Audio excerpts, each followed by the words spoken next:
Welcome to the November 30th edition. Well, we're recording this on November 30th. It will be released on, so I guess the December 1st edition of the Zooch and Wild podcast. Zooch, how are the holidays, man? How was Thanksgiving? It was good. I got some time off, enjoyed that, and then spent pretty much all day Friday and Saturday watching college football. Went to the I Boise mean, State game. After that, I watched a little bit of the. I thought Oregon State was going to be a little bit better, but that ended up it being a was so bad. blowout. I was watching Saturday's with games him. are great, but I was watching the Oregon State game with a buddy. Shout out Eamon. He's a big Beavs fan, and it's honestly just been downhill from him. Downhill for him ever since that game. Because as we will discuss, there are some things up there wherever you are adjacent to Corvallis, in Corvallis, that's going pretty poorly. Or hopeful, I guess, for Oregon State if you spin in a positive way. But there is unrest in Corvallis right now. But we have a lot to get through in this episode. If you like the actual game breakdowns this week, there's only going to be two because there's just so much scenarios, so many championships to cover, so much player and coach movement. That's the college football, the part of it that I love.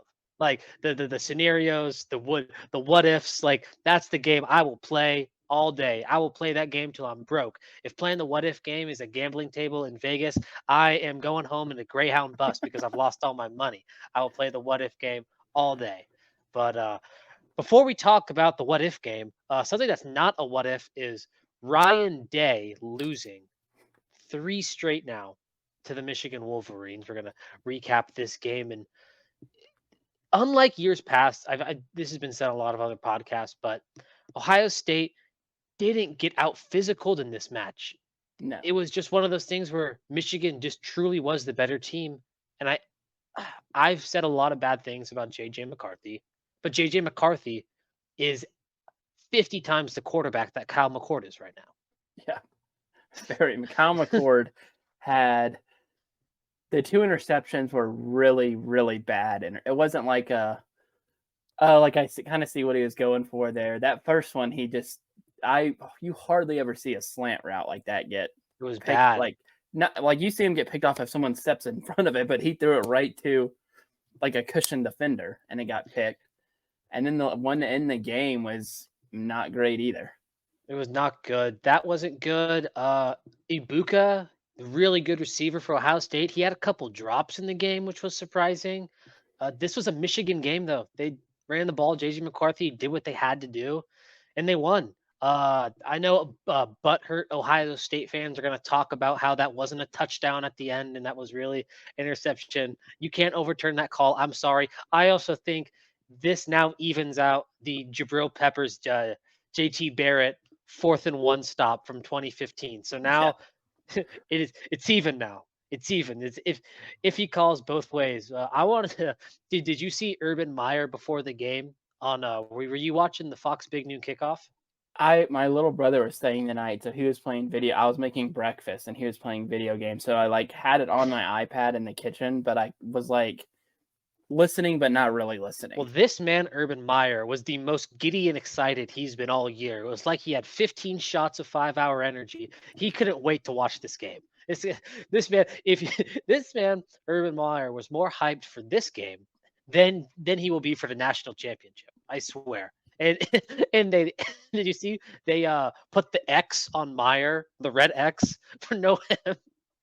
But I love what I love about those pregame shows is I was going back and forth between the Big Noon and Game Day. Was watching Urban Meyer, Charles Woodson, Kirk Herbstreit, and Desmond Howard have to be like, well, Michigan's really really good and they run the ball really well, so I'm picking Michigan. I'm Desmond Howard, and like Kirk Herbstreit be like, well, Ohio State.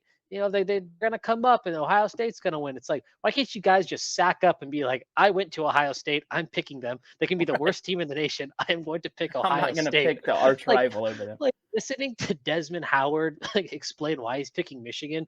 Like you could have spared me 40 seconds of my life, Desmond. Like Yeah, just we know say why you're I picking Michigan. I want a Heisman at Michigan. I'm picking Michigan. And I will Right. be like, I respect that. I respect that. But it was a good game. Do you see it was the highest rated game of the year so far? 19 million viewers, That which is was, and it insane for was just the whole thing was funny to me. Like part of me felt bad, but part of me couldn't quit laughing when they showed Ryan Day doing the walk of shame It after was so bad. They filmed him afterwards. It probably stayed on him like 4 seconds longer than it should have. and it was just like you thought for a second there when Michigan came out, because they came out in the second half and scored like immediately on that first drive, and I was like, oh, Yeah. here we go again. They're gonna win this game like 38-21 or something like that, just kill them. But Ohio State kept it close. But I'm in the camp of, I honest to God think that if they don't beat Michigan next year, that they are going to start looking elsewhere for a coach. I agree with you unless they make the national championship and win. I think that's the only thing that saves his job other than beating Michigan. And even if I think so, let's say next year he loses to Michigan, but then makes it further than Michigan in the playoffs. Like he makes it to the national championship game. With I the think that 12 saves team, his job. Yeah. But I think that saves his job. But I don't think that shakes off the like the disdain. Like it's so weird how that rivalry is. Like Alabama Auburn, we're gonna talk about that later. Like Alabama and Auburn, when they're good, like they care about the Iron Bowl, but like you hear like Alabama fans at the end when they thought they were gonna lose, they were like, all right, well, on the SEC championship, like Right. we have stuff to worry about. Like that game, like these people care. And I was texting you, poor Big Ev, that guy, man. I think I saw more of this guy I don't see in my timeline ever. And it's just everyone in the Barstool verse, random people online just screaming at Big Ev. So yeah, he's had a rough 3 years since yeah, the shout out Big Harbaugh Ev. effect has taken over the rivalry. Shout out Big Ev, but yeah, Ohio State will now kill Tulane in the Cotton Bowl. So RIP to whoever the group of 5 team has to play. The next big game, ending of play of the year, ending of the year. Yeah, it's the. I mean, The that Iron Bowl was pure Iron Bowl this year. So good. It to me doesn't overtake the kick six because that was like a legitimate. That play ended what Alabama was going for a three-peat that year, right? Mm-hmm. Undefeated 2 years in a row too. Yeah, they were going for a three-peat that year. Auburn beats them, ends up going to the national title game where they lose in the final seconds. This one is close though because I don't know if I've ever like. I mean, I'm sure I've seen like you've seen like Hail Marys and stuff like that, but everything in that play was perfect. It was a great throw from Alabama. Milroe, great cat. Like it was. I don't know why you only rush 2 defenders though. Yeah, I think you have to rush 3 or 4. Like I hate that. I hate the no. Oh well. But it was such a good game to watch. I already had the Hugh Freeze hospital pick memes ready to be fired. I wasn't able to use it, but it was okay anyway. I'll take that good game. I love we got some great crying fans shot that game though. It was amazing. Well, it's so the sorority loud. girls in they're doing the swaying singing song after the game. Well, it made that so bad. Like if we had gone to Auburn and we were at that game, we would have been super hyped. All right, they're about to punt it back to us. Like if we can get a first down, this game's pretty much over. You muff it. You're like then in the back of your head, and I think you're the same way. You're like, okay, I kind of want them to score quickly so we get the ball back with like a little bit of time. Yep. And then especially when they get down there, yeah. Yeah, they snap the ball. It goes all the way back.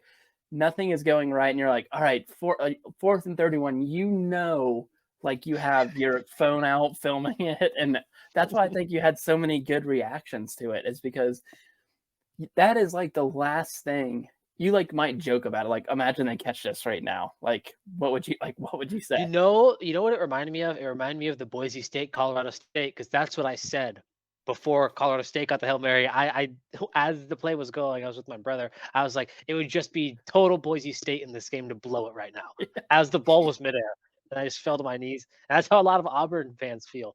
But it keeps Alabama in the playoff hunt. That's the main takeaway from this game. Yeah. It keeps them in the playoff hunt. Jalen Milroe is progressing. He's progressing very, very well. I think Jalen Milroe is playing himself into being a Heisman contender for next year. Playing himself, dare I say, NFL prospect for next year if he continues on this ascension.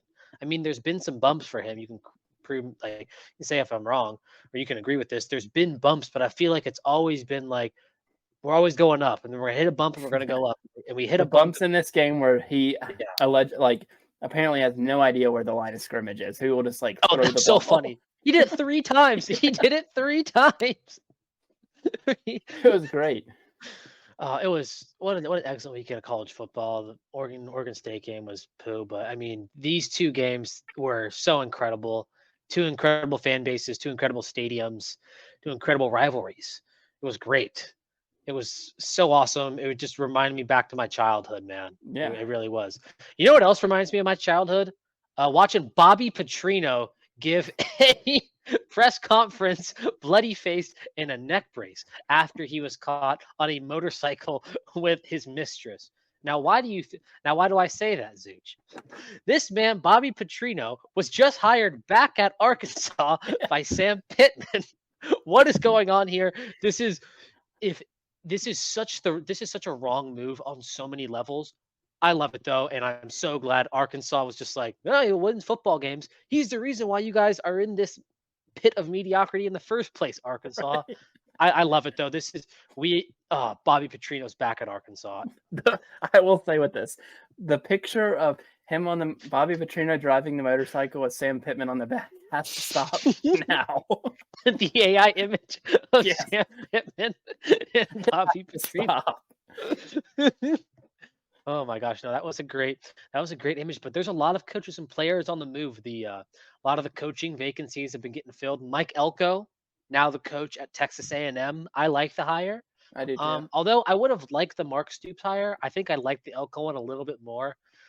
But I think it gave us a glimpse, this whole Texas A&M, who's the coach, who isn't, a glimpse of what you've kind of been talking about, the Texas A&M mindset, where it's like all the fans there know they have the tools to win a natty and to win a ton of games, but they just haven't. So it's almost like they're arrogant for no reason. But then again, they're arrogant because they have a reason, because they have a money. But yeah, I just want to get your thoughts on that whole debacle, Mark Stoops, Mike Elko. The biggest thing I've taken out of it is I don't understand these people who get mad at Texas A&M for trying to win. I get the Jimbo Fisher contract was stupid, but aren't teams people complain all the time about oh, this school doesn't put forth the funds to actually compete. They just take advantage of their fans. A&M is at least trying to do at least what they think is necessary to compete for the national title. And well, I mean, maybe it works out, maybe it doesn't, but just because it hasn't before doesn't mean you don't keep trying. You shouldn't just be oh, well, we've never won we won a national title 80 years ago, so what's the point in trying? Because they have we talked about before, good recruiting, good facilities, good fan base, good donors. So who knows? Maybe Mike Elko really turned Duke around. Another interesting thing about Mike Elko is that his quarterback Riley Leonard, who was one of the best QBs in the nation the first month of the year, then he had some hiccups and he got hurt. He's also entered the transfer portal. Just so happened that Texas A&M's current QB has left for North Carolina, so the QB job's open at A&M. Riley Leonard. I mean, I think that's just a perfect slide in. I think A&M, you have to get Riley Leonard. Just bring the Elko Leonard connection over. It'll be great.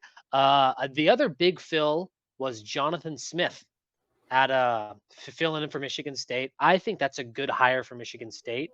I honestly think UCLA could have made the hire. I thought he was going to go to UCLA, but for some reason UCLA won't fire the stale Chip Kelly. So Jonathan Smith at Michigan State, and it has caused a ripple effect now at Oregon State that I think is going to be the most brutal in the country in terms of players. Those guys are going to be. I saw sad. Today, DJ Ukulele, or however you say his last name. Yeah. One of the schools he might go to is Oregon. Yeah, no, it's going to be brutal. You can't have people transferring your arch rival. It's sad because it couldn't come at a worse time. Oregon State has a ton of talent, and they had a good coach. And I think their new coach now is really good. But it's just tough without all these players. They were recruited to play Division One. Like they wanted to play Pac-12 football for a chance to go to New Year's Six bowl games easier than they would than the path they're going to have next year through the Mountain West, probably. So Right. it's going to be interesting. Also, this is just news I saw on my phone before the podcast. Their running back, Damian Martinez, star running back, was just arrested on suspicion of a DUI. So things are not looking good in Corvallis right now. Not It was a good. good 2-year run. I mean, they're gonna have a good time at the Holiday Bowl. Hopefully, there's no Joe Southwick incidents at the at the Holiday Bowl. But yeah, that's good. But there's a lot of other players transferring right now. Dante Moore, 5-star from UCLA, is transferring. Cam Ward, who's a great quarterback, Washington State. I definitely didn't say he was going to be a Heisman. Definitely didn't say that. Well, But I read about him. He has yeah, multiple $1 million offers. yeah, Like and then multiple $1 million offers. yes, I mean Matt Rule comes out and straight up says like, I want to be up front with you guys to get a good quarterback in the transfer portal right now. It'll cost you a few $1,000,000. Yeah. And he says to compete, he probably needs 8 figures like to pool for like each of his like starting each sides of the ball, which is insane. Like he's pretty much saying like we need $20 million invested in our starters to compete, which part of me likes, I don't mind the transfer portal as much. I think the transfer portal is awesome. I think it's fun. I think it's exciting. I think when you mix the NIL and tampering with the transfer portal, I think that's where you have some issues. Yeah, and it's now that they've opened that Pandora's box, I don't see it going. I think really. The only way you could go back is you put caps on the tampering, like coaches, like if you get caught contacting a player or anyone around that player before a certain date, heavy sanctions. And then, I mean, it kind of stinks, but to save college football, you might have to turn college football more into the professionals where, each conference goes, you can't spend more than, I don't know, what's the number, $50 million on your team per year. Yeah. Like, I mean, like, or like, but I don't know how you would do that, because what if a kid's like, all right, that's fine. I'll take $10 million from the NIL collective that like the alumni's put out, but then I'm going to do an Affleck commercial and then I'm going to do a Nike commercial. And I don't know how you regulate it. I think at least how I would do it is if you take out the tampering, like the Cam Ward story, how schools have already reached out to him. I think that's BS. I think you have to make it so you cannot have any contact with the player, any contact around the player till after the last week of the season. I think that's their only way out of this, and I don't think it's even going to pull them all the way out of this. Yeah, it's a tricky situation. I know I've seen some people say they want like politicians to get involved. No, that'll just make it worse. It'll make it worse. Also, Tommy Tuberville will rig it for Auburn. Right. I was about to say Tommy Tuberville is a senator in Alabama. Like, we cannot have this. That man. Could you imagine Tommy Tuberville in the Senate going, "We need to stop the NIL. We need to like put a cap on it." Except if you're a public university with less than 20,000 students in the state of Alabama, then you can have $1 billion NIL. And only one school fits that description. Exactly. Oh, that's so fun. But a lot of players, coaches on the move. I'm sure in the coming weeks there'll be more big names and more to talk about. But let's get into what I really want to talk about. There are so many scenarios with the college football playoff next week with this championship weekend coming up. I'm so excited. I mean, there's literally, what do you think, 7 teams that have a realistic shot or a realistic claim after this weekend? I mean, even Ohio State kind of has a shot. I mean, I don't think they'll get in, but they could backdoor in. I think the only way Ohio State could backdoor in is if the funniest thing ever happened and Michigan lost. If Michigan lost, that would be the funniest thing ever. But there's a lot of scenarios, man. It's like the one thing that I think is that in any scenario, you have to ask yourself, and this is kind of my philosophy, why do we play the games? Right. Like, why do we play the games? And what I mean by that is that I know it's the committee's job to, we're going to get the best 4 teams in no matter what. And I totally get that mindset. But then why are we playing the season? Yeah. Why aren't we just playing the season for fun and then, in Alabama, Notre Dame, Ohio State, they just get together and have their own little circle poo party and they all play for the National Fart Championship. Right. Like, the games have to matter. Texas beating Alabama has to matter. If Florida State goes undefeated, it has to matter. I mean, like, all of these things have to matter, and all of them, that makes it interesting because there's going to be some teams that are going to be obviously more talented than teams that have better records than them. Yeah, I mean, this is why I am happy they're going to a 12-team playoff, because I do think that with a 12-team playoff, it's kind of like, to me, when you have, like, in the NCAA tournament, for example, when you're like doing the last four in or something. So yeah, sometimes there'll be a team, like a mid-major team, who's like 32-4 and they don't make it, and you're like, oh, they probably should have made it. But like when Duke or North Carolina or whoever it is like 18-13 and they don't make it in, yeah, maybe they had somewhat of a case to make it in, but not really. Like, there's more of a case that they shouldn't have made it than they should have made it. And like in this one, like, if Alabama beats Georgia, it's really hard to make a case that Alabama shouldn't get in, but it's easy to make a case that Texas should get in over Alabama because they beat Alabama in Tuscaloosa. And I know that was early in the season, but it doesn't, like, I mean, if the Eagles and the Cowboys were both 14-2 and the Eagles beat the Cowboys twice in the regular season, it doesn't matter if the Cowboys have looked better recently. Like, the Eagles are still going to be the 1 seed and the Cowboys are going to be a wild card. Like, that's how my thought process works too.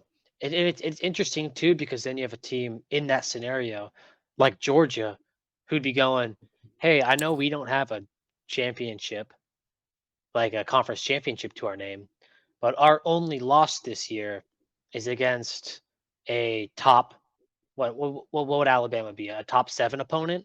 Yeah.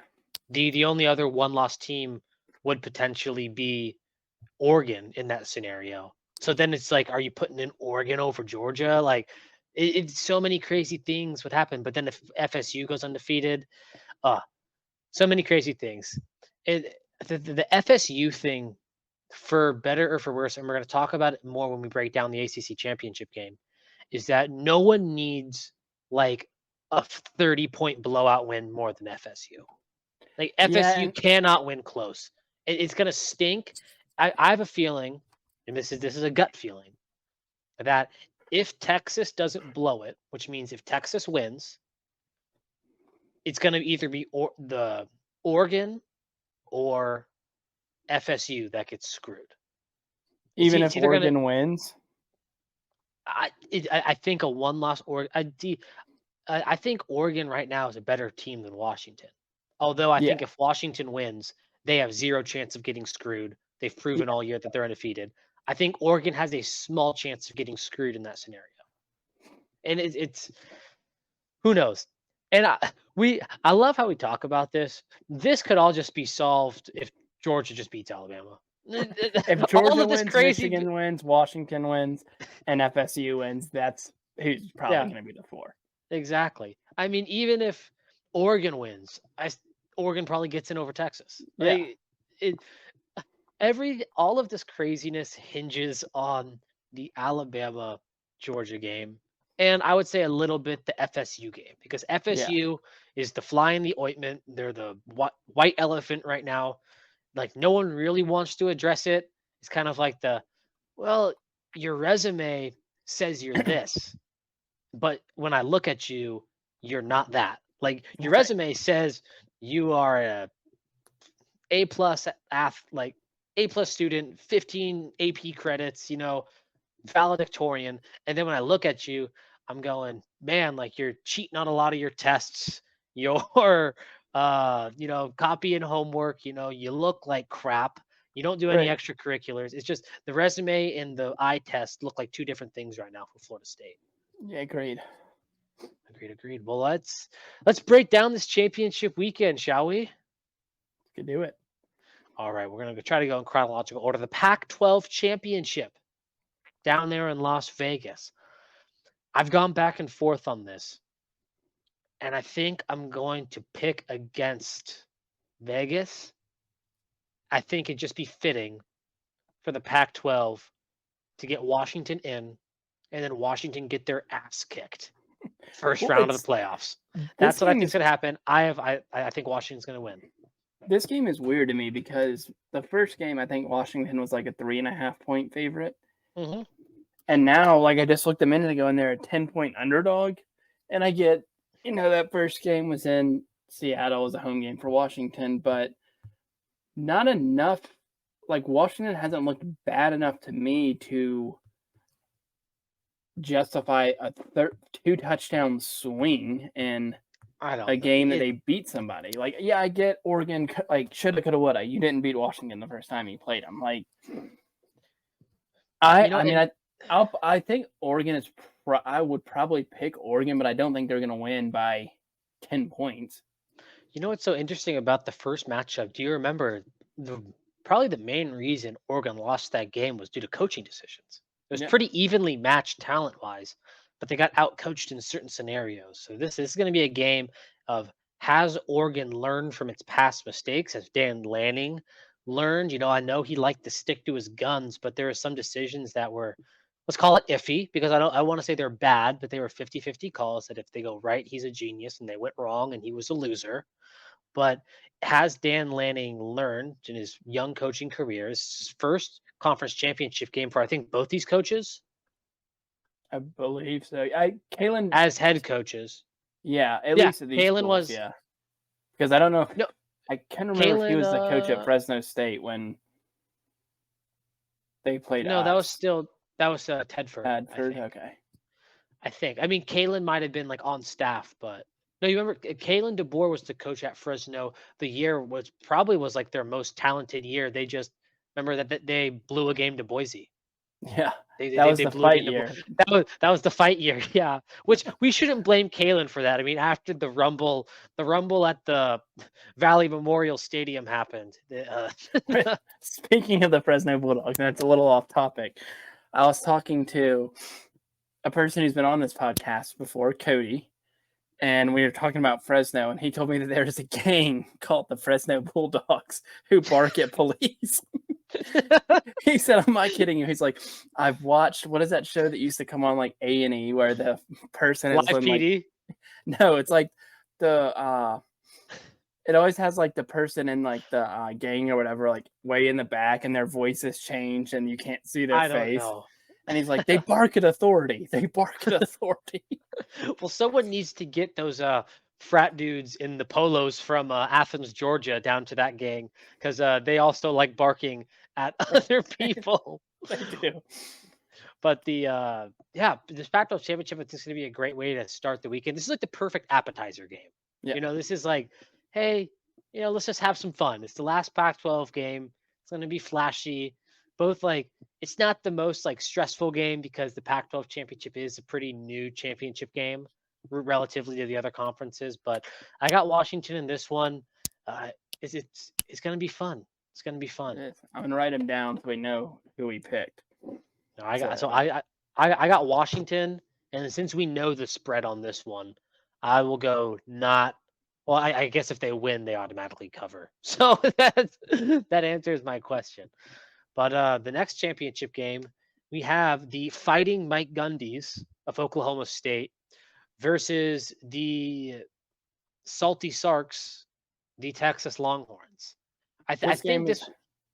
I have one comment on this game. Either Oklahoma State's gonna win by like 2 or lose like 48-10. Could not agree more. Could not agree more.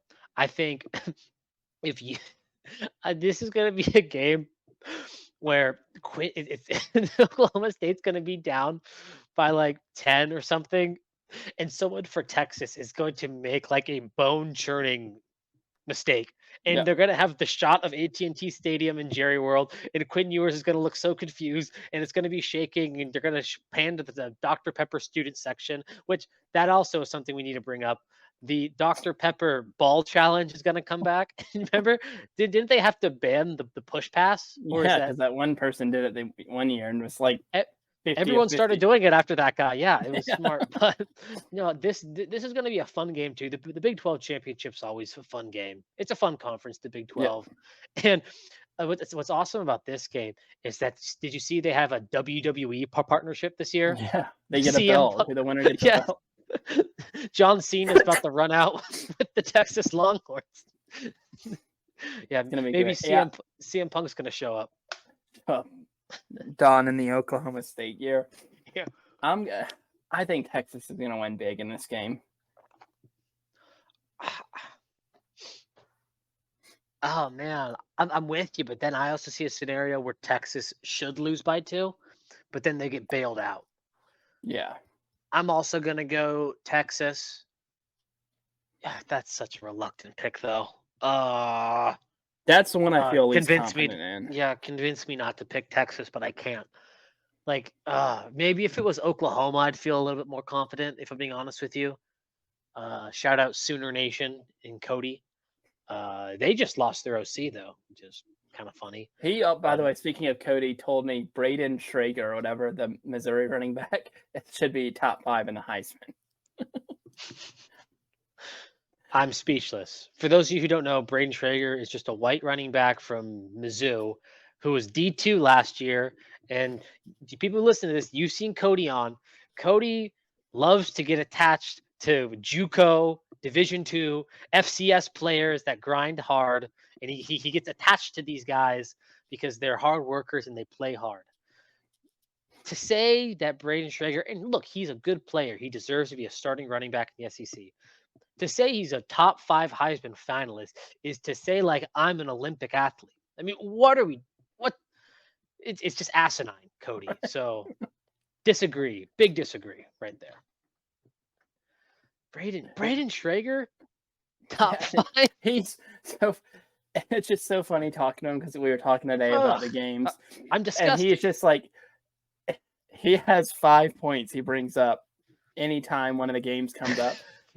With Michigan, they have big offensive linemen, but if someone shuts down Blake Corum, JJ McCarthy can't make the throws. Yeah. Bo Nix, you can show him stats. He's like, Bo Nix every year it's going to be a 18-10 touchdown and interception ratio, guys. Like he's got like 39 touchdowns and 2 interceptions this year. He's been really, really good. And he's like, when they play the SEC, the Pac-12 doesn't know how to play defense when they play the SEC. I'm like, all right, Cody. You know what? You are steadfast in those beliefs. So, well, that's actually a perfect segue into probably the most important championship game of this weekend, the SEC championship. This is going to be a good one too, man. This is going to be a real good one. Before we so we're seeing it's the last SEC game on CBS, right? So they'll probably have they kind of did a montage last week, but I think they're going to have another one specifically for this game. And I already know what plays they're going to show in this. They're going to have the one about a decade ago or so where Aaron Murray checks it down and they get stopped at like the 1 yard line. That one will be on there. Then they will steal, because technically it wasn't on their station. They will have the Tua pass to Devontae Smith, right? That's who it was in the national title game on 2nd and 26. They'll have the interception from a couple years ago where they picked off Bryce Young. Those 3 will be shown multiple. They'll show like a thing of Kirby Smart on the Alabama staff, and they'll talk about how Nick Saban is undefeated at what's the stadium name? Mercedes-Benz Stadium, but they used to play at the Georgia Dome. It's domed pro Atlanta stadiums. Right. So they will be hyping this thing, and it deserves the hype. It's a pretty huge. It honestly feels to me like not that Alabama's going anywhere, but it might be a passing of the torch if Georgia wins again. I think it'd be the passing in the torch of the sense that it's not Alabama so much like dropping out of the S tier or the A+ tier. It's just this game would be because this is the last kind of monkey off the back for Georgia. They've Yeah. beaten everyone else. They've won national championships. They've won SEC championships. What they haven't done is beat Alabama for an SEC championship since Kirby Exactly. Smart's been there. And you can tell, you know how propaganda Kirby gets. You already know that's what he's saying. He's saying, "Oh, we got no chance. Alabama's always beat us." You know, Kirby's been telling those boys that, and I think both these teams, both these teams are hungry. It's so rare in a game with teams of this high of ranking where both of them feel like they have something to prove, and I think that's what we have. I think it's going to come down to which streaky QB can have a good streak. Yeah. Both of these QBs have played at times like all SEC candidates. Both these QBs have played at times like, oh man, like how's like the backup looking? Like we're pretty talented and deep in our rosters. How's the backup looking? Is it going to be Carson Beck? Is it going to be Jalen Milroe? I mean, it's kind of a toss up. I tend to lean a little bit Carson Beck. That's why I have Georgia winning in this game. I think it's going to be close throughout, and I think Georgia's defense is just going to start to suffocate at the end a little bit, and I think Carson Beck's going to make a couple plays on the Alabama secondary to get it done. One of my favorite. I'm going with Alabama in this game. I just think that you're rooting for chaos. I'm rooting for chaos a little bit, but I also felt a few weeks ago, and I said it on here that I thought Alabama, people didn't believe in them at the time. It's not that they wrote Alabama off as they're going to be 7-6, but most people didn't have Alabama in their playoff thing, especially after they lost to Texas. And I started watching. I'm like, hey, they're getting a little bit better. They weren't perfect at the end of the year. They're not, or at the beginning of the year. They're not perfect now. But you are seeing the propaganda machine of both fan bases. You'll see the Georgia fans tweet out the QB stats for each guy, but they won't include the rushing stats for Jalen Milroe. Leave it out. Alabama will then tweet out, like you said, the Saban's undefeated in Athens, and they'll tweet out the Saban versus his assistants, but will totally disregard the fact that Kirby Smart's one of the assistants that beat him. This is an amazing propaganda war that will be going on in Atlanta. I've never experienced Atlanta in an SEC championship game. I would just love to go undercover, and I would just start poking bears. I feel like it's the easiest to get someone riled up at the SEC championship in Atlanta. Oh, yeah. There will be fights. There will be multiple. There will be fights. Polos will be torn. Miller Lights will be thrown. It's coming. Columbia PFG shirts will be ruined. The thing that they all wear on their sunglasses will be snatched. The sunglass snap will be snatched. Oh my goodness. This it's going to be a fun one, man. There was one more thing I was going to say about this game. What was I going to say? I'm going to give myself a couple of seconds to think about it before it gets lost forever, because I was going to say something super funny about this game that I thought was interesting, but I can't think of it right now. So it'll just be lost in my brain forever. But this game's going to be awesome. I got Georgia. You got Bama. Let's see. Let's hope for chaos. Let's hope for chaos. Speaking of chaos, you feeling the plumber? You feeling the plumber at Louisville? Is he plumbing it up? I am also not. FSU Louisville ACC championship game. I also, for some reason, find it funny that they play this at Bank of America Stadium in Charlotte, which is probably out of all the stadiums to play the ACC championship game. This is just me. I feel like they should have it at a different stadium. Personally, I feel like Bank of America. It's like the most centrally located. But it's just such a bland looking stadium, and I know it's probably because Charlotte's the easiest to get to. I think. Yeah, and it's they can't do Atlanta, right? They can't do Atlanta. You don't want to do Tampa or Miami because that's way too close to FSU or to the University of Miami. And there's not. I mean, I think they get screwed because I think if they had Maryland, they could have done it at the Ravens Yeah. Stadium, which I think is a much like more centrally located game. But I don't know. For some reason in my head, I feel like the ACC should be having their championship game at MetLife Stadium. Like I feel like that would be a way better option for the Option, yeah. ACC. But they don't even have Rutgers, so I don't know. This game I think is going to be like I said before. FSU needs to win this game by a lot. Like they need to not only win, they need to cover the spread. They probably need to cover the super spread. Like this is a game they have to win by multiple touchdowns because unfortunately for them, for better or for worse, and whether it's fair to them or not, they are fighting an uphill battle to To try get to get in. into the playoffs. Yeah. They're fighting an uphill battle to get in, and I just think, yeah, I mean, as crappy as it is, they got a backup quarterback playing right now. I mean, Yeah, and I'm not even really feeling Louisville. I just think they might still. I'm not feeling with some FSU fire. either. Yeah, like I might. I don't know. That's a hard one to pick because I really have not watched hardly any of Louisville. Like even Saturday, The I didn't only really watch any of their game against the only Kentucky because Louisville game I've watched is the Notre Dame game. yeah, I did watch some of that. They blew them out. Mhm. I think that's what's kind of clouding my vision a little bit is because the only game I've watched kind of start to finish for Louisville is that Notre Dame game. So I'm like, hey, maybe they can compete with the big dogs. But then, yeah, they just lost to Kentucky. Like, what are we? But then FSU plays Sun Belt Billy close. So I don't know. This is the championship game I'm kind of least looking forward to. But I Yeah, feel like it's always those games that end up being the best because they just end up becoming like games that are so bad they're fun. And those are the games I love when I watch college football. right. Is the so bad they're fun games because no, uh, it's such a what's the word I'm looking for? Like pessimistic, kind of what Freudian is that the word Freudian way of looking at the game? Or did Yeah, I it's just like completely get that word wrong? Like looking at it, viewing it sarcastically, yeah, like it's like it's a comedy of errors, like it's a tragedy, but like a comedic tragedy. right. I feel like that's a good way to put the ACC championship, a comedic tragedy.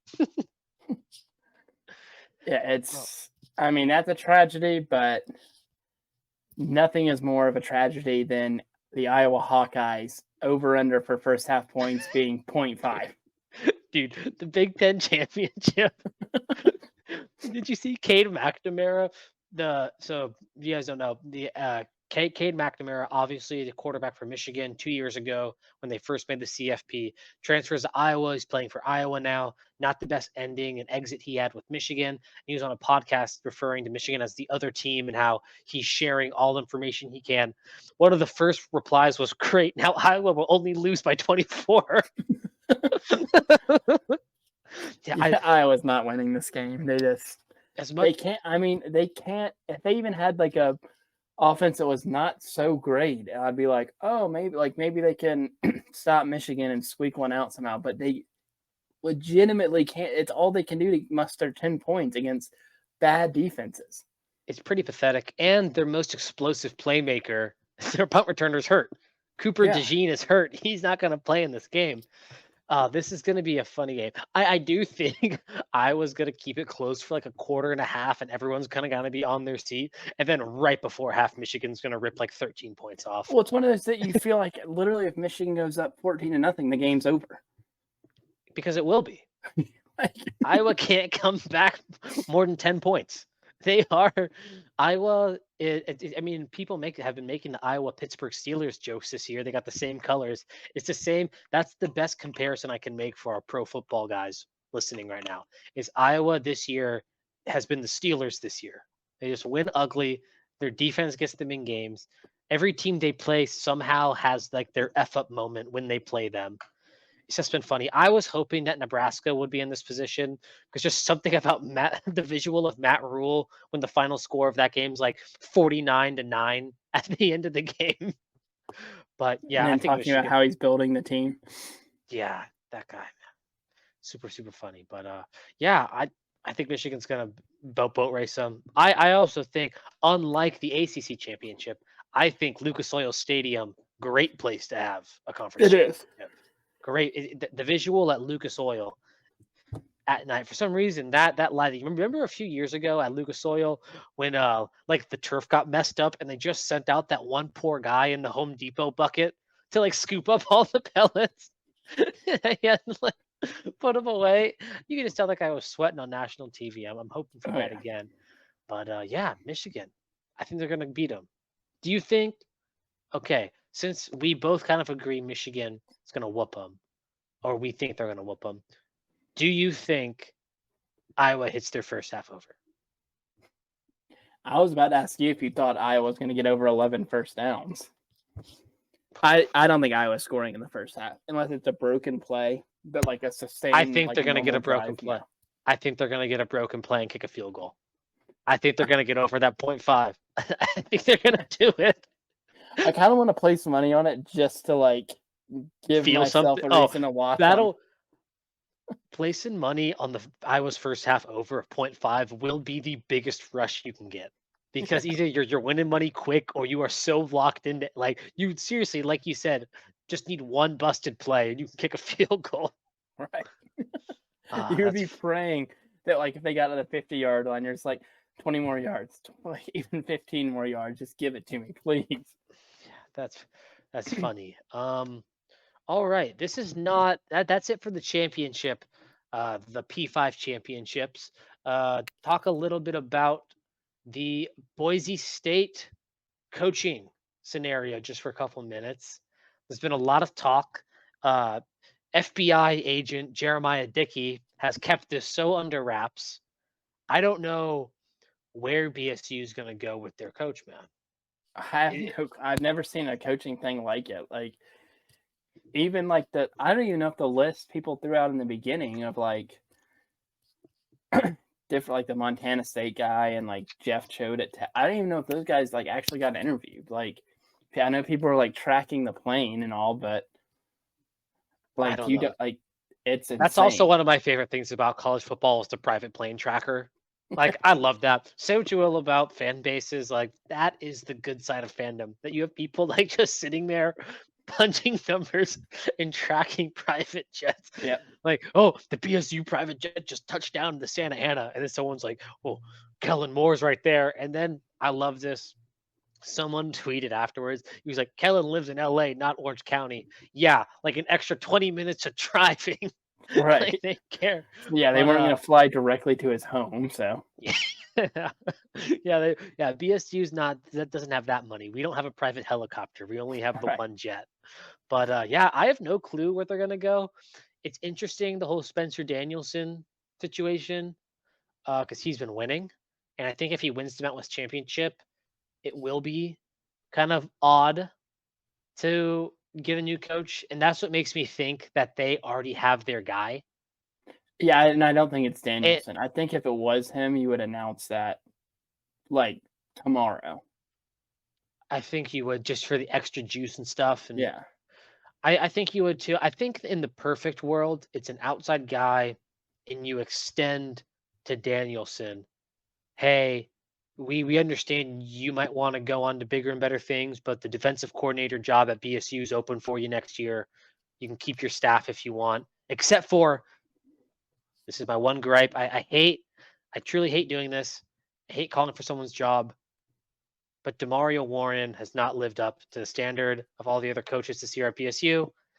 He coaches the two worst groups on the field, special teams and secondary.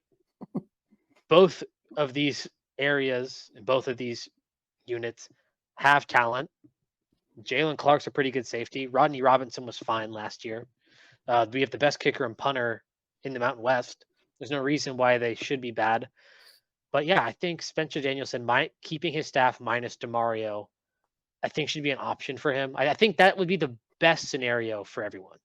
Well, and they also have to like, I mean, shoot, if you're not Spencer Danielson and you're someone else on the staff and you don't know, like, even like Bush Hamden, for example, if they bring in a guy who wants to call, a head coach who wants to call the plays, like if it was like Cliff Kingsbury, if they hired him, he's going to call the plays. So if you're Bush Hamden, like, yeah, you're getting ready for this game, but you're also wondering, well, Sunday morning, am I going to basically have to start looking for a new job? Like, you have no That's idea if it's not Danielson, like who. I think they're like in one way they think it's helping the team by not announcing someone, but in that way I think it affects them too. And yeah. maybe they've told Danielson the job is yours and he's just not saying anything. He's waiting until I after think the game Spencer. Saturday or something. I think Spencer Danielson knows who the future coach of BSU will be, and that's just me thinking. That's just a guess. I don't know that. I just like you said, it's hard to get at least a coaching staff on board. I think players you can kind of leave in the dark a little bit longer, but I think either right before the championship game or right after the championship game, they're going to tell those players, "Hey, here's either your new coach who's your interim, or here's a new coach and here's the deal." And I think Spence, if there's anyone who knows, it's Spencer Danielson. He knows whether he's going to be the coach next year. Because, like you said, I think he needs to at least tell the staff, hey, here's the scenario. So you're not stressing over it. Because even if you have to think of it this way, too. This is the last thing I'll say. Even if like coaches change, like the players know that no matter what happens, they're locked in at BSU for 4 years, scholarship taken care of, no matter what the coaching is. The coaches is different. Like Right. a lot of these guys have just come to Boise in the last couple years, and they might be stressing over job security. So I don't know. It's gonna be really. This is gonna be. It'll be a really telling next week for BSU, with to see how the new coach affects Yeah. transfers going out, how it affects transfers coming into BSU. It'll be interesting. Yeah, and I mean, you can't wait any longer than Sunday. Like Sunday, you have to announce somebody because that portal opens up Monday, and Yeah. I'm so like, if I was a coach and I didn't even know if I was going to be somewhere, like if I was started getting calls from other, like you have other coaches getting hired at places that are going to start assembling their staff. Like if you're whoever, even if you're Spencer Danielson and they have for some reason haven't said anything to you, and Oregon State calls or Jonathan Smith Michigan knows that you've State done, says yeah, like, we hey, need a come new be our defensive DC. coordinator. Yeah, because Yeah. his DC didn't come with him. He stayed at Oregon State. He's a head coach now.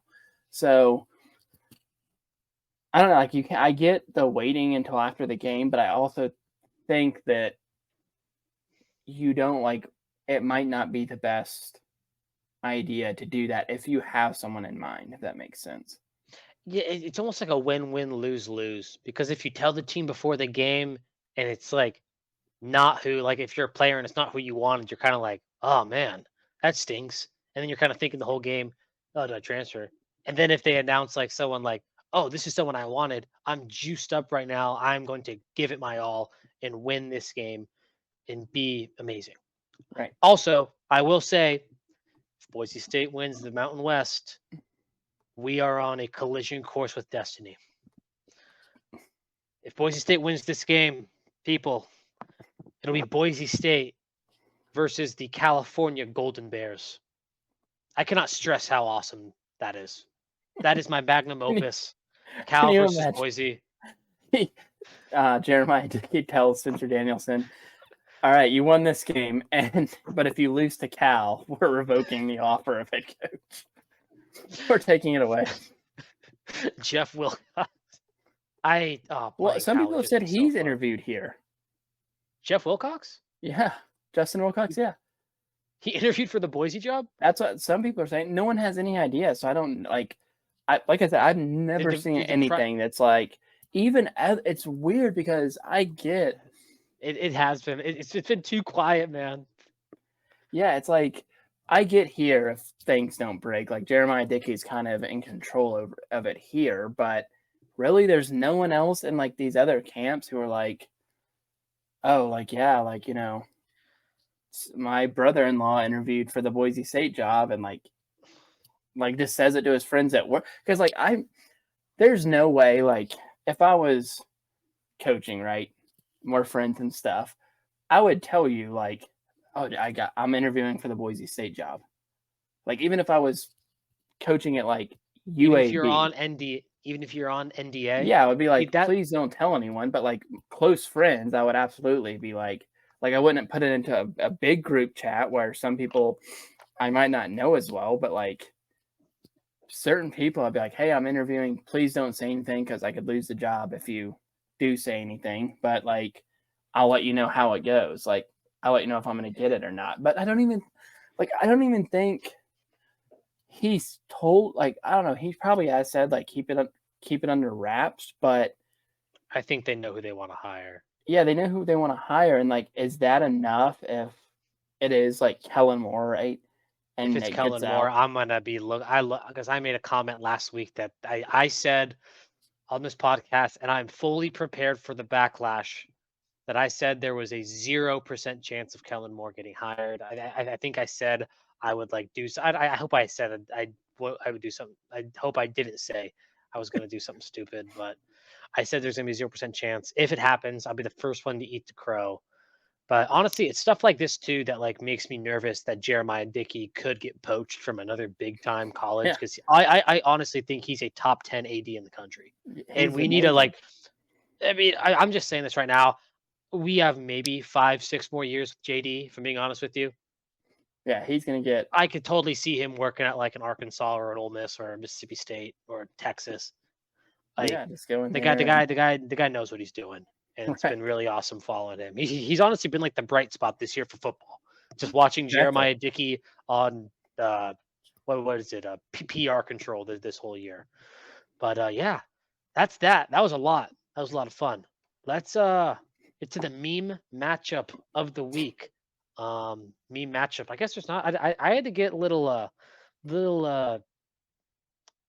what's the word? Unique with my meme matchup this week. Mine's unique too, but we already talked about it. What is it? Mine is Iowa versus the first half over. Iowa versus the first half over, and you don't think they're gonna score. I don't think they're gonna. I might I put think they're money gonna on them. score. I think they're gonna score. I think they're gonna score 3 points. All right. Now, for my meme matchup, I could have gone two things. I could have done Coach Prime versus public perception, as Coach Prime was voted Sportsman of the Year by Sports Illustrated. Was it a real Um, right? Have you seen? Speaking of Sports yes, Illustrated, yes. was it a real The AI writer? writers, yes, Yeah. big J's across Twitter were furious.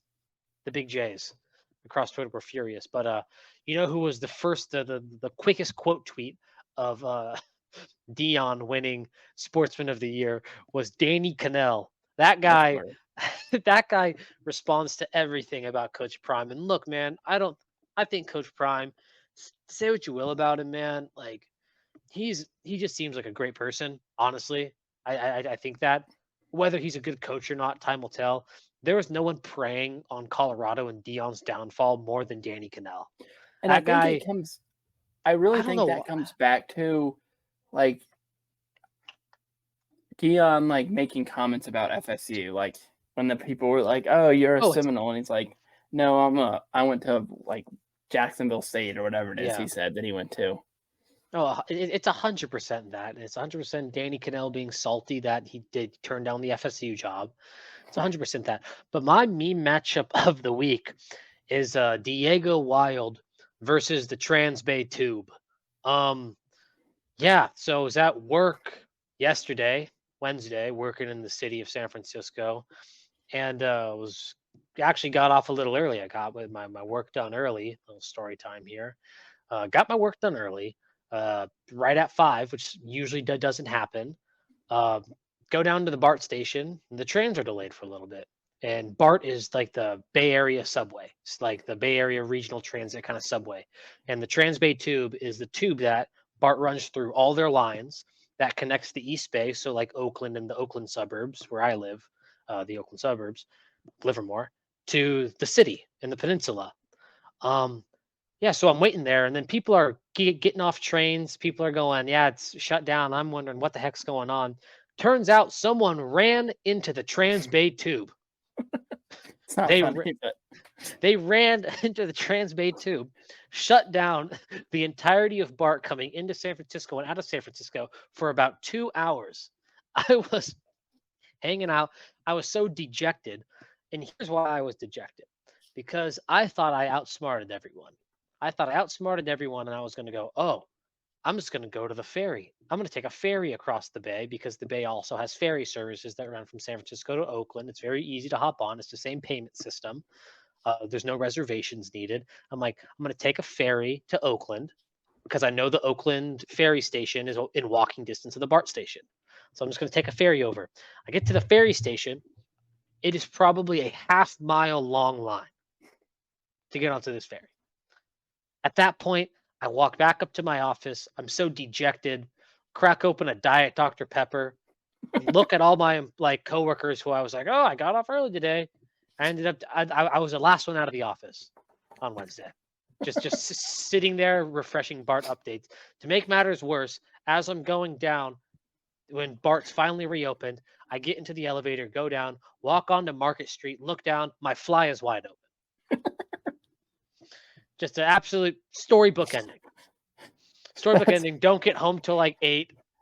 Pissed off.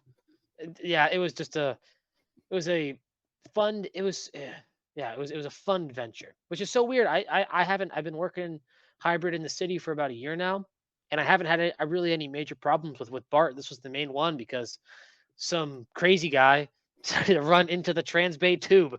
I don't know where he was. First of all, it's like multiple miles in between San Francisco and Oakland. So I don't know how far this guy ran in. He got that Bleacher Report update that Chip Kelly was staying. He was protesting the Chip Kelly is staying. Oh man, yeah, that's funny. Yeah, but that's my meme matchup of the week. Yeah, hopefully I don't have a situation like that at BART again. But yeah, it doesn't sound fun. Happens to the best of us, man. Happens to the best of us. But the last segment we're gonna do, we've been doing it for the last couple weeks now. Final playoff predictions. Zooch, what do you think? Okay, who is one seed gonna be? Michigan. Because you have Bama winning. Yes.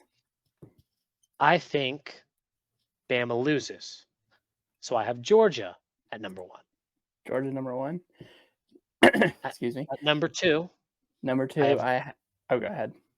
I have the Michigan Wolverines at number 2. Okay. Michigan at number 2. My number 2 is going to be the Oregon Ducks. Whoa. You think a one-loss Oregon jumps in Michigan? Or sorry, but Michigan's wait, won. Your scenario has, oh my gosh, I'm so screwed up because you are in chaos scenario. Yeah. Okay. I have the Alabama winning, so I have 1 Michigan, 2 Oregon. Okay. So I have 1 Georgia. There's so many scenarios going on in my brain. I'm sorry. I have 1 Georgia, 2 Michigan. I got number 3, the Washington Huskies. 3 to Washington Huskies because I have Washington winning the Pac-12. Okay. My number 3 is Alabama. Number 3 is Alabama. Okay. My number 4 is going to piss a lot of people off. I think FSU sneaks in. Undefeated SEC. Texas gets screwed. I think Texas is going to end up being the team that gets screwed. I think Texas is 5, and I think FSU is number 4. I think FSU is going to lose to Georgia by 15,000 points. Georgia spits a smackdown. So I'm going to make a little bit of a change to my earlier predictions. And I'm going to say Oklahoma State is going to somehow pull it off against Texas. So I have Alabama, Michigan, Oklahoma State, and Oregon winning the 4 powerful. And I have a Louisville too. Okay. Winning. So my number 4 is Georgia. That makes sense. But so then it would be a Georgia-Alabama rematch? You'd have a Georgia-Alabama rematch? No, because I have Alabama at 3. So you'd have a Michigan-Georgia first? Game. Oh. Michigan does not want that. Michigan does not want that at all. And I think, the Texas is the one that I've gone back and forth really on that one because I do think Texas should win, but they have been in this scenario before where they need to win this and you're going to be good. Maybe not make the playoff, but do this. So I've gone back and forth, but I think that 4th spot is going to be either Texas or Georgia. Okay. And I, honest to God, think that even if FSU won, that Georgia might get that 4th spot over FSU. Yeah, I could totally see that happening. I mean, that's the great part of this weekend, though, is that there's so many scenarios. There's not really like a singular, like, oh, this is obviously what's going to happen, because there could be like our two scenarios that we predicted could like blend into a scenario where maybe Bama wins, but then Texas wins, and then it gets like completely Right. crazy. Well, you could have Like, it would be, there could be it, some, like, for the last year, the 4-team playoff, like if you had somehow a scenario where you have like Alabama playing Michigan, like two of the most, if not the most storied programs in the history of the sport, playing against each other in a playoff format, that would be sick. You could have, Georgia, who's ruled over the SEC for the past couple years, against Michigan, who's ruled over the Big Ten, and have, that, like, it would be like, I mean, that, like, people give the Pac-12 crap. Last time the Big Ten won a national title was the first year of the playoff. yeah, I It can't was even. When was the last time? And I love how the Big Ten talks. When's the last time a Big Ten team not named Ohio State won a playoff game? none of them Never. have. Yeah, never. They usually, like, every time they get in the first round, they play Alabama, like not Wisconsin, Michigan State did, and Or lost like TCU. yeah, like Michigan State lost like 38-0. Did Wisconsin make a playoff or no? I can't remember. No. No, God, could you imagine? maybe Graham Mertz in a playoff? it was Iowa and Michigan State played the year, right? In the winter, Michigan State played Alabama Yeah. and lost like 38-0. Which I will say, that's the year where, because that was 2015, if I'm not mistaken, correct? I believe so. That was the year where I think Stanford had 2 losses. And that was the year that it was obvious that Stanford was the 4th best team in the country. Yeah. They were ranked number 6 because they had I think or did they only have 1 loss? Did they have 1 or 2 losses? I'll look it up because they played Iowa in the Rose Bowl, right? Yeah, and they killed them. And then everyone was like, you would have loved to see Stanford instead of Michigan State, because that was the McCafferty Stanford team, and they had like 4 pro offensive linemen or 5 pro offensive linemen. Like, okay, it was so insane. it was 2016. Stanford was 11-2 coming into the game. Iowa was 12-1, and Stanford was up 35-0 at halftime. But they lost to at Northwestern to start the season by 10 somehow, and then they lost to Oregon at home by 2. It was the Northwestern loss that kept them out. Yeah. It was the Northwestern loss that kept them out. But yeah, that was the obvious year that Stanford. But even Northwestern that year was 10-3, so like that one wasn't a. No, it seriously was. I remember that year, like the whole being like, well, if you say you're just gonna let the 4 best teams in, like Stanford's obviously like I mean, I'm West Coast biased, and because I was listening to a lot of West Coast media, I don't know what the rest of the country was saying, but it was like Stanford's obviously better than Iowa and Michigan, which is why it delighted me. The surprise, like Iowa walked in that game so cocky, and they looked like they had never seen a forward pass thrown in their life. I remember just laughing when Christian McCaffrey. You remember the juke move he put on the punt return? The guy just slips. They killed them. It was. I'm trying to see what. Do you remember the quarterback for Stanford in that game? All-time college football legend. Was it Kevin? It wasn't Kevin Hogan, was it? It was Kevin Hogan. Was it? Yeah. So this was the year that it was, Clemson, Oklahoma, Alabama, Michigan State, and Clemson killed Oklahoma, and Alabama killed Michigan State. I would have loved to see Stanford be in instead of Michigan State that year, but we can only hope for. Could you imagine Stanford? It's crazy looking back and being like, man, some of like the 12 teams in years past like could have been insane. Like some of the teams that were good in those years, and that's what I'm excited for in the future. We have to get ready too, because I'm looking back through these playoff games, and you had, and this is year by year, I'll make it quick. You had Oregon beat FSU by 30, and Ohio State beat Alabama by 7.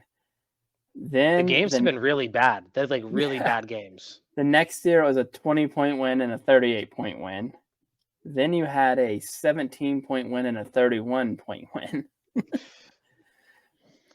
And Sheesh. you had an 18-point win and that one was great though. The Georgia Oklahoma Rose Bowl game. Watching that with leader of Sooner Nation Cody Voisin live. Most dejected I've ever seen the man. Usually when Cody, like, they lose a game, you know how we do like the back and forth, like we talk like we should have done this, and it's like angry. Cody, he just takes his hat off. Surrender, Cobra. It'll happen. But yeah, I'm looking forward to the games this weekend. After this, we just have bowl season, which I like bowl season. I liked it a lot more as a kid whenever, like, you're out of school and stuff. So you're like, oh, yeah. I'll watch, the Gasparilla Bowl. Gasparilla Bowl because I don't have school tomorrow. Or, like, you wake up on, Wednesday, like December 22nd, and you're like, oh, sweet. There's football on right now, and I don't, really care who wins. I'm just going to, watch this to, find out, see whoever UAB play whoever. Bowl season is good for young fans to be like, oh, that team exists. It builds the sicko fan. So next episode will be a bowl spectacular episode. Obviously, we'll be having the recaps of the conference championship, but it will be mainly a bowl spectacular episode. The next episode, also announcement, more settled down pod wise. Next Wednesday, is that Sean? Tell us, give us a thumbs up. Is it December 6th? All right, sweet. It is December 6th. We are be doing the 1 year of the Settle Down Media. People from all the podcasts. So that's me and Zooch, Sean, the fellas at In the End Zone, the Good Old Hockey Time podcast, as well as Cody.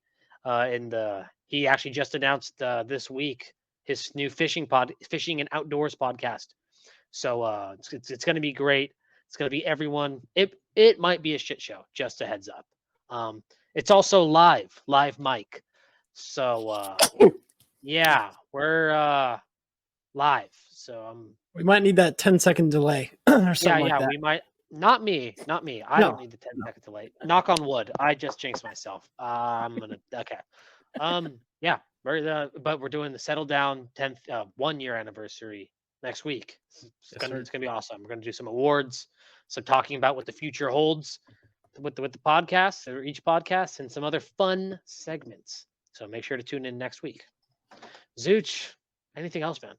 I don't think so. I'm just looking forward to the games. Interested to see some of these bowl matchups to figure out which ones. I'm hearing rumblings of an Iowa Ole Miss matchup. Oh, in the Citrus Bowl? In the Citrus Bowl, which will be fantastic. That would be awesome. Well, we're gonna end the episode on that. Everyone say your prayers for the Iowa Ole Miss matchup in the Citrus Bowl. Godspeed, everyone. Enjoy the games, and we will be here recording in your earphones or your speakers, however you listen, next week. Peace out.